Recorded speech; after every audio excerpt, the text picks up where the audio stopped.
ভারত আবারও বড় প্রযুক্তিগত অগ্রগতির পথে। এবার লক্ষ্য উড়ন্ত ট্রাক ধরনের ভারী ড্রোন। হিন্দুস্তান অ্যারোনটিক্স লিমিটেড তৈরি করেছে নতুন RUAV।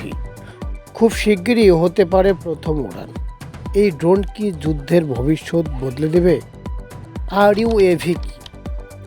RUAV, যার পূর্ণ নাম হলো রোটারি আনম্যান্ড এরিয়াল ভেহিকেলস, মানে হেলিকপ্টারের মতো ড্রোন, পাইলট ছাড়াই উড়তে পারে, স্বয়ংক্রিয় মিশন করতে সক্ষম, নজরদারি প্লাস লজিস্টিক দুই একসাথে করতে পারবে।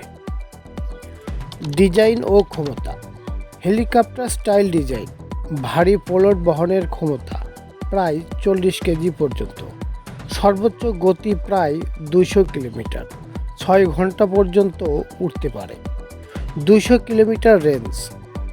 অর্থাৎ শুধু ছোট ড্রোন নয়, এটা মিড হেভি ক্যাটাগরির।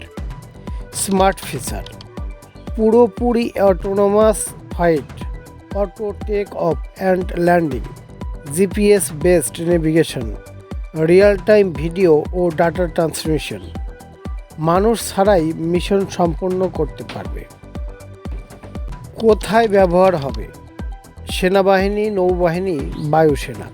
প্রধান কাজ: নজরদারি, গোয়েন্দা তথ্য সংগ্রহ, সীমান্তে সরবরাহ, দুর্যোগে উদ্ধার কাজ।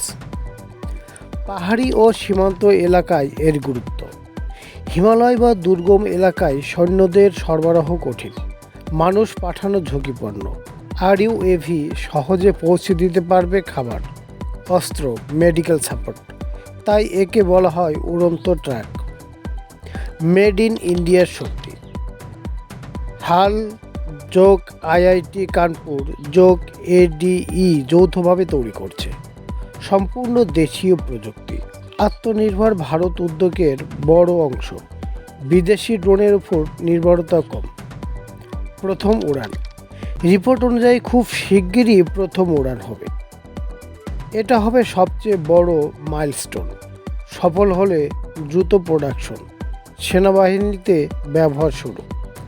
ভবিষ্যতের যুদ্ধ। ড্রোনই ভবিষ্যতের যুদ্ধ নির্ধারণ করবে। RUAV ম্যান পাওয়ার কম, যোগ এফিসিয়েন্সি বেশি। ভারত এগিয়ে যাচ্ছে মডার্ন ওয়ারফেয়ারে। মানুষ ছাড়া যুদ্ধ, কিন্তু প্রযুক্তির উপর পুরো নির্ভরতা। এই ভবিষ্যতের দিকে এগোচ্ছে ভারত।